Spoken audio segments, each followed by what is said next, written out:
This is Jeff Timberell, Director of the Southwest Florida Real Estate Investment Association, here to talk about real-world real estate investing Part 1. This is going to be the first video in a longer series of videos. This mirrors presentations we have been doing in the Southwest Florida REIA for the last 3 months. Disclosure, we're sharing our own experiences and knowledge with you. Please do your own due diligence before utilizing anything here. This is not to be construed as investment advice, and you should seek competent counsel before trying this at home. In the past 3 years, we've assisted and advised and had ownership interests in several private equity entities that employed over $14 million in capital in the Florida market, which gave us not only unique insight as to the amount of business we've done, it also gave us some great insight into how institutionalized investors employ capital. Number one key to being successful is to understand what you're there to do. In my opinion, this is the most important thing. There's so many people running around the world. There's a lot of people wanting to run around and try and do real estate investing. They take courses, they read books, they go to meetings, but they really don't know what they're there to do. They really haven't spent that critical time understanding what you're here to do, what's your mission, what's your goals. I mean, without having any goals, it's hard to achieve any goals, if that makes any sense.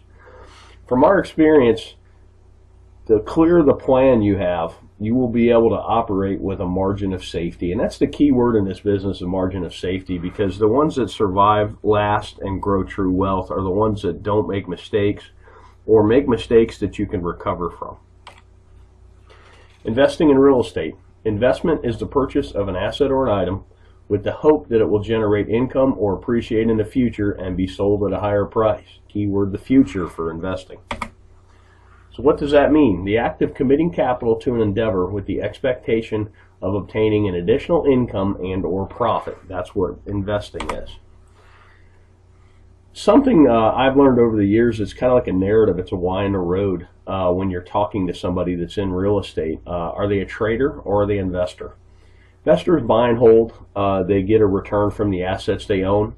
Traders wholesale. Traders fix and flip.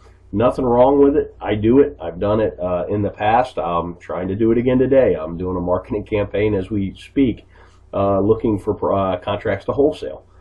With that said, it's two different narratives and even two different valuation processes, investor versus trader. You need to recognize the difference between the two. Basic questions for an investor. How much capital are you employing? What's your desired rate of return? When are you going to need this capital back? And then what's your risk tolerance? Those 4 questions are how you determine what you're there to do. Then we'll talk about capital. There's an opportunity cost of capital, and particularly when you're raising capital, which I've been part of some private equity raises, you really need to understand what other opportunities are out there for investors, because generally why would you buy a piece of real estate that pays you 2% a year with all the headaches associated with that, when you can, if you could at the same time own a CD at 5 with none of the headaches. Give you a chart on 10-year T-bills, talk about opportunity cost. You can really see the recession, the Lehman Brothers crash really killed yields, but it's killed yields no matter what. I mean, pretty much at the time I'm talking about this, yields for a 10-year T-bill are bouncing between 2.6 and 2.8%. That's a terrible yield, particularly with the amount of money they're printing. Then you go back 10 years, and this is why investment real estate has become so popular, because it's one of the few places you can get a yield. Here's CD rates from 1984 on, and if you notice, about early 2000s, everybody got excited about real estate, and that's because the CD rates of return just continued to go down. So right now, my God, on a 1-year CD, you're getting not even 1%. That makes real estate attractive, and that's something to watch as well. As CD rates and other rates on financial instruments go up, real estate may not appear as sexy, particularly to an investor who bought in the valley and bought right and has quite a bit of gain on the table.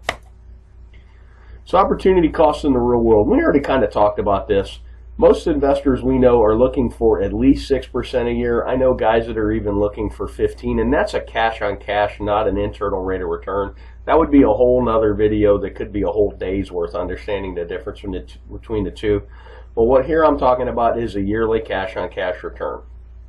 And you got to be mindful of unrealistic expectations. I've seen people that have pitched 30% returns, and I've seen investors that are looking for 30% returns. And it's really hard to do. There's a lot of randomness and a lot of happenstance, and you're going to lose a lot more than you're going to win when you're dialing up those kind of deals. Unrealistic returns can lead to bad decision making because you seem to be chasing the golden goose instead of chasing a stable investment that pays you to own it. Let's talk about risk tolerance. These are two great quotes by Warren Buffett. And risk tolerance is really age dependent and your financial situation dependent as well. But here's a great quote. Look at the market fluctuations as your friend rather than your enemy. Profit from folly rather than participate in it. And that's most real estate investors. You're supposed to be a contrarian. I kind of put the world in, you're either a salmon or you're a lemming. You're either running with the crowd or you're running against the crowd. And here's another great one. The main danger is that the timid or beginning investor will enter the market at a time of extreme exuberance and then become disillusioned when the paper losses occur. The key is to not panic and do math-based risk assessments and then math-based evaluations and then sit down and decide what you're doing. You could have bought a home in Cape Coral, Florida at the height of the market at $320 and paid cash, held it all the way through the crash, and still got a better rate of return than CDs, and it's a terrible investment because your basis is so high. Or if you trade it out, you would literally be losing money.